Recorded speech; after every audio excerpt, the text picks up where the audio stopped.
1절부터 17절까지입니다. 우리 다 함께 합독하겠습니다. 여호와의 말씀의 경고가 하드락 땅에 임하며 다메섹에 머물리니 세상 사람과 이스라엘 모든 지파의 눈이 여호와를 우러러 보이니라. 그 적경된 하마도 임하겠고 두로와 시도는 넓은 지혜가 있으니 그들에게도 임하리라. 두로는 자기를 위하여 보장을 건축하며 은을 깃들같이 정금을 거리에 진흙같이 쌓았은즉 주께서 그를 쫓아내시며 그의 바다 권세를 치시리니 그가 굴에 삼키울지라. 아스글론이 보고 무서워하며 가사도 심히 악할 것이며 에그론은 그 소망이 수치가 되므로 역시 그러하리라. 가사에는 믿음이 끊칠 것이며 아스글론에는 범인이 없을 것이며 아스도에는 잡족이 거하리라. 내가 블레셋 사람의 교만을 끊고 그 입에서 그 피를 그 이사이에서 그 가증한 것을 제하리니 그도 남아서 우리 하나님께로 돌아와서 유다의 한 두목같이 되겠고 에그론은 여부젓 사람같이 되리라. 내가 내 집을 둘러 진을 쳐서 적군을 막아 거기 왕래하지 못하게 할 것이라. 포악한 자가 다시는 그 지경으로 지나지 못하리니 이는 내가 눈으로 친히 보미니라. 시온에 따라 크게 기뻐할지어다. 예루살렘에 따라 즐거이 부를지어다. 보라 내 왕이 내게 임하나니 그는 공의로우며 구원을 베풀며 겸손하여서 나귀를 타나니 나귀의 작은 것 곧 나귀 새끼니라. 내가 에브라임의 병거와 예루살렘의 말을 끊겠고 전쟁하는 활도 끊으리니 그가 이방 사람에게 화평을 전할 것이요 그의 정권은 바다에서 바다까지 이르고 유보라데 강에서 땅끝까지 이르리라. 또 너로 말할진대 내 언약의 피를 인하여 내가 너의 갇힌 자들을 물없는 구덩이에서 놓았나니 소망을 품은 갇혔던 자들아 너희는 보장으로 돌아올지니라. 내가 오늘날도 이르노라. 내가 배나 내게 갚을 것이라.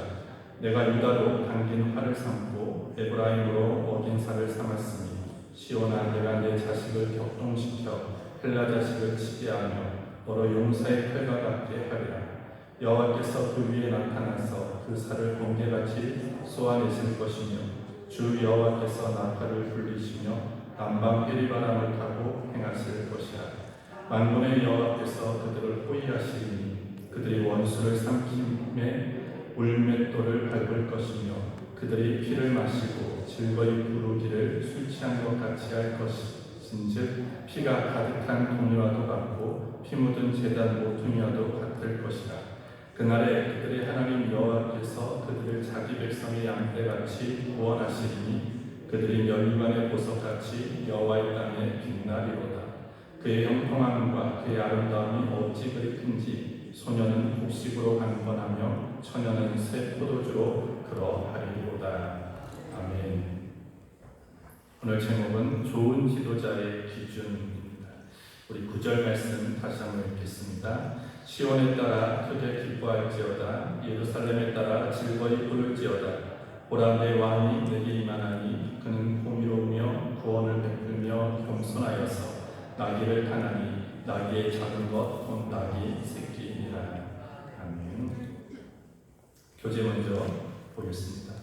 하나님은 좋은 지도자에게 어떤 기준을 가지고 계실까? 본장에서 하나님은 이스라엘을 구원할 메시아의 모습을 말씀하십니다. 우리는 메시아의 모습을 통해 지도자의 기준을 발견할 수 있다. 첫째로 그는 공의로운 지도자이다. 공의로운 지도자는 하나님과 맺은 언약을 지킨다. 또한 갇힌 자를 풀어주고 억압당하는 자를 자유롭게 하는 구원을 베풀기 때문에 모두에게 기쁨을 준다. 하나님이 지도자에게 원하시는 첫 조건은 공의로움이다. 둘째로 그는 겸손한 지도자이다. 이스라엘을 다스릴 메시아는 말을 타고 올 능력이 있지만 겸손히 나귀를 타고 예루살렘에 입성할 것이다. 이 예언은 예수님께서 예루살렘에 입성하실 때 성취되었다. 겸손한 지도자는 예수님의 낮아지심과 같이 낮은 자세로 다른 사람을 섬긴다. 하나님은 권력을 남용하는 지도자가 아닌 겸손히 섬기는 지도자를 원하신다. 셋째로 화평을 전하여 함께 살 길을 여는 지도자이다. 이스라엘의 메시아는 북이스라엘과 남유다의 무기를 없앨 것이다. 대신에 화평의 소식을 열방에 전해 모두가 함께 사는 세상을 만들 것이다. 이처럼 하나님이 원하시는 지도자는 혼자 살지 않고 함께 사는 화평의 사람이다. 하나님은 신실한 지도자를 통해 갇힌 자를 풀어주며 구원의 소망을 잃지 않는 자들에게 보상하겠다고 말씀하신다. 오랫동안 참된 지도자를 대망했던 이스라엘은 하나님이 보내신 메시아를 보고 크게 기뻐할 것이다. 하나님의 기준에 합한 지도자가 땅에 많이 일어나서 온 세계를 복되게 하도록 강청하자. 우리가 계속적으로 읽어오고 있는 스가랴서는 크게 배경과 주제에 의해서 두 부분으로 구분할 수 있습니다. 이 중에 스가랴의 전반부를 1장부터 8장으로 구분하고요. 그리고 후반부를 9장부터 14장까지로 우리는 볼 수 있습니다. 전반부, 우리가 어저께까지 읽은 이 전반부는 스가랴보다 먼저 한 2개월 먼저 활동을 개시한 학계 선지자가 책망하고 그리고 촉구하는 내용으로 되어 있죠. 그것이 뭐냐면 성전 재건을 독려하고 있는 내용입니다. 그래서 1장부터 8장까지는 성전 재건 공사가 다시 재개된 지 한 달 조금 넘은 때로부터, 그리고 성전 재건 공사가 한 2년 정도의 경과한 그 순간까지를 1장부터 8장이 기록하고 있고요. 그리고 우리가 오늘부터 읽게 되어지는 스가랴 9장부터 14장까지는 성전 건축이 완료된 다음에, 그리고 그 후 한 40년이 지난 후에 시대적인 배경을 해서 주어진 예언으로 9장부터 14장이 구성되어 있습니다. 후반부의 내용은 무엇이냐? 이스라엘 백성들은 학계가 촉구했던 그 권고에 따라서 성전 건축을 합니다.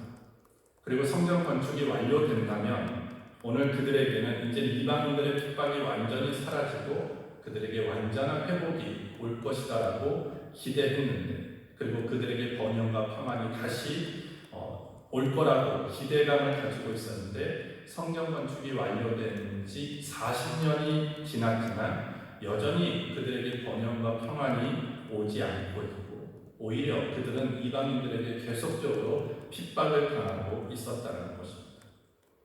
그래야 해서 이스라엘 백성은 선지자들을 통해서 하나님이 약속을 하셨는데 그 약속이 진짜 이루어질 것인가 라고 하는 의심이 생기게 되었고, 그 의심하는 그 이스라엘 백성을 향해서 다시 한번 하나님께서 스가랴 선지자를 통해서 너희는 지금 너희 앞에 일어나는 여러 가지 당면한 현실로 인해서 일희일비하지 말고 계속적으로 미래에 다가오는 하나님의 회복을 기대하고 하나님의 신실하심을 믿고 하나님의 약속을 기다리라고 하는 내용으로 9장부터 14장까지가 구성되어 있는 것입니다. 특별히 오늘 본문을 통해서 우리가 알고 또 실천해야 될 것이 무엇인가를 살펴보도록 하겠습니다. 첫 번째로 세상의 지혜를 자랑하지 말고 하나님을 아는 것을 자랑하는 자가 되어야 합니다. 오늘 1절을 보시면 여호와의 말씀의 경고가 하드락 땅에 임하며 다메섹에 머물리니 세상 사람과 이스라엘 모든 지파의 눈이 여호와를 우러러 봄이니라, 이렇게 말씀합니다. 하나님의 눈이 이방인들과 모든 사람들을 지금 감찰하고 있다고 말씀하시면서 지금 이 경고는 하드락과 다메섹 그리고 하맛 그리고 두로와 시돈과 같은 이방 땅에도 지금 하나님이 경고하신다라고 오늘 말씀하고 있습니다. 그러면서 오늘 이렇게 오늘 9장에서 얘기하고 있는 하드락, 다메섹, 하맛, 두로, 시돈, 이런 나라들의 공통점이 무엇이냐면 그들 스스로가 우리는 너무나 지혜롭다라고 얘기하고 있다는 것입니다. 오늘 2절부터 3절을 보십시오. 그 적경된 하맛에도 임하겠고 두로와 시돈은 넓은 지혜가 있으니 그들에게도 임하리라. 두로는 자기를 위하여 보좌를 건축하며 은을 티끌같이 정금을 거리에 진흙같이 쌓은즉, 이렇게 얘기합니다. 스스로 자신들이 지혜롭다 생각했기 때문에 두로와 시돈은 자신들을 지키기 위해서 무엇을 했습니까? 요새를 건축했다. 그리고 은을 티끌처럼 모으고 금을 거리에 진흙같이 쌓아두었다라고 얘기합니다. 요새를 만들고 그리고 불을 축적하면 이 나라는 어느 누구도 넘보지 못하고 어느 누구도 침범하지 못하는 그 그런 부강하고 강한 나라가 될 수 있다라고 생각했기에 여기에 그들이 온갖 노력을 다 했다는 것입니다. 특별히 두로와 시돈은 계속적으로 외부의 침략이 오니까 그들이 어디에 요새를 마련했냐면 육지로부터 약 800m 떨어진 섬에다가 요새를 만들어 놓습니다. 여기에 만들어 놓으면 더 이상 아무리 강한 군대라고 할지라도 이 요새를 무너뜨리지 못하겠지라고 하면서 그런 전략을 쓰게 되어지죠. 그들이 생각했던 것대로 아수르 제국이나 바벨론 제국이 그 두론과 시돈이 마련했던 그 육지와 떨어졌던 요새를 침공하고 함락하기 위해서 수없이 공격하고 했지만 결과적으로 그 나라는 그 도시를 그 요새를 무너뜨리지는 못했습니다. 하지만 오늘 하나님이 뭐라고 말씀하십니까? 4절에 보시면 주께서 그를 쫓아내시며 그의 바다 권세를 치시니 그가 그의 삼키울지라. 아수르가 쳐들어오고 블레셋이 침공했다 할지라도 결과적으로 그 요새를 함락하지 못했기 때문에 두로와 시돈은 어떻게 생각했을까요? 우리가 너무나 잘한다. 우리의 지혜가 너무 높았어. 우리의 이런 부와 이런 군사력, 우리의 요새를 만든 것이 너무나 탁월한 것이었어 라고 스스로의 지혜를 자부하면서 살아갔을 것입니다. 하지만 오늘 하나님이 4절에 말씀하시는 것이 무엇입니까? 내가 너희가 그토록 자랑하고 그토록 그것으로 인해서 우리는 평안하다라고 여길 만한 것들을 내가 쫓아내고 그 권세를 무너뜨릴 것이라고 오늘 말씀하고 있습니다. 결과적으로 하나님이 말씀하신 대로 결국 그 두로의 요새는 알렉산더 왕에 의해서 무너졌다는 것입니다. 오늘 에스겔 선지자도 에스겔서 28장에 보시면 두로에 대한 심판을 예언하고 있습니다. 그들은 스스로가 지혜롭다라고 얘기했지만 하나님은 그 교만해지고 지혜롭다고 한없이 높아져 있는 이 두로를 하나님이 심판하실 거라고 에스겔 선지자도 예언했고 결국 그 예언한 대로 알렉산더에 의해서 완전하게 무너지게 되었다는 것입니다. 오늘 여기서 우리가 알 수 있는 것이 무엇입니까?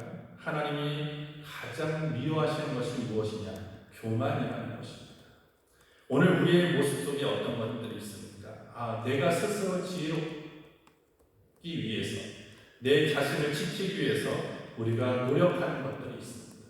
내가 자랑하고 싶은 것이 있습니다. 내가 건강을 지키면, 내가 직장을 지키면, 내가 부를 많이 모으면 이것이 나를 지켜주고 다른 사람들이 그것을 많이 모아놓음으로 인해서 나를 향해서 저 사람은 참 인생을 잘 살아가고 있어, 지혜롭게 살아가고 있어, 현명하게 살아가고 있어라고 얘기할 수 있을 수는 있지만 하나님께서는 그것으로 너의 인생이 평안하거나 너의 인생이 아니할 수 없다라고 말씀해 주고 있는 것입니다. 왜? 그런 것들이 하나님이 치시면 한순간에 없어질 수 있는 것이기 때문이다라는 것입니다. 따라서 오늘 우리는 이 모든 것들이 우리의 자랑거리가 되어서는 안 된다라고 얘기를 하죠. 예레미야 9장 23절부터 24절에 보시면 여호와께서 이같이 말씀하시되 지혜로운 자는 그 지혜를 자랑치 말라, 용사는 그 용맹을 자랑치 말라, 부자는 그 부함을 자랑치 말라. 자랑하는 자는 이것으로 자랑하지니 곧 명철하여 나를 아는 것과 나 여호와는 인애와 공평과 정직을 땅에 행하는 자인 줄 깨닫는 것이라. 나는 이 일을 기뻐하노라 여호와의 말이니라 라고 말씀하고 있습니다. 스스로 지혜롭다 여기며 교만해지면 결국 그 교만한 자를 하나님은 그냥 보고 계시지 않는다는 것. 오늘 잠언에서도 교만은 패망의 선봉이라고 했습니다. 거만한 마음은 넘어짐의 앞잡이라고 오늘 말씀하고 있습니다. 여러분들 성경을 잘 보십시오. 교만한 자를 하나님이 두고 보신 적이 없습니다. 교만한 나라를 하나님이 그냥 내버려 둔 적이 없습니다. 오늘 하나님이 말씀하신 것처럼 그 교만은 패망의 선봉, 거만한 마음 결국 넘어짐의 앞잡이라고 얘기하고 선줄로 생각하는 자 넘어질까 늘 조심하라고 경고하고 있는 것입니다. 따라서 오늘 우리는 내 건강과 직장과 행복과 내가 가지고 있는 여러 가지 배경들을 그것이 나에게 도움이 될 거라고 생각하면서 그것을 자랑하는 것이 아니라 오히려 우리는 무엇을 자랑해야 됩니까? 하나님을 자랑해야 됩니다. 하나님을 어떻게 하면 자랑할 수 있을까? 우리는 더 거기에 집중해야 된다는 것입니다. 그래서 우리는 하나님을 자랑하기 위해서, 하나님을 아는 것을 자랑하기 위해서 하나님을 알아야 되는데 하나님을 알기 위해서는 어떻게 해야 됩니까? 하나님을 향하여 가까이 가는 것입니다. 어떤 사물을 우리가 더 잘 알기 위해서는 그냥 가까이 가야지 잘 알 수 있어요. 제가 여기서 여러분들을 보는 거하고 제가 여러분들에게 더 가까이 가서 여러분들을 보는 거하고는 차이가 있습니다. 마찬가지 하나님도 우리가 하나님을 더 잘 알기 위해서는 어떻게 됩니까? 하나님을 가까이 하는 것입니다. 은혜의 자리에 나아가야 되고 기도의 자리, 예배의 자리, 말씀의 자리를 더 사모하면서 나올 때 거기서 우리 하나님이 어떤 분이신가를 더 자세하게, 더 깊이 알아갈 수 있게 되어지는 것입니다. 오늘 코로나19라는 이 상황이 어떻게 보면 우리가 하나님을 알아가는 거에 사람들을 더 지치게 만드는 시대입니다. 그런 것들을 못하게 만드는 시대가 어떻게 보면 코로나의 시대인 것 같습니다. 그럴수록 우리는 어떻게 됩니까? 은혜의 자리와 말씀, 기도, 예배의 자리를 더 간절히 사모으러 나아가서 하나님을 알고 하나님이 주시는 위로와 평안과 능력을 가지고 살아갈 때 이 코로나의 이 상황 앞에서 우리는 무기력하지 않게 살아갈 수 있고요. 결국은 이 시대를 이기며 살아갈 수 있게 되어지는 것입니다.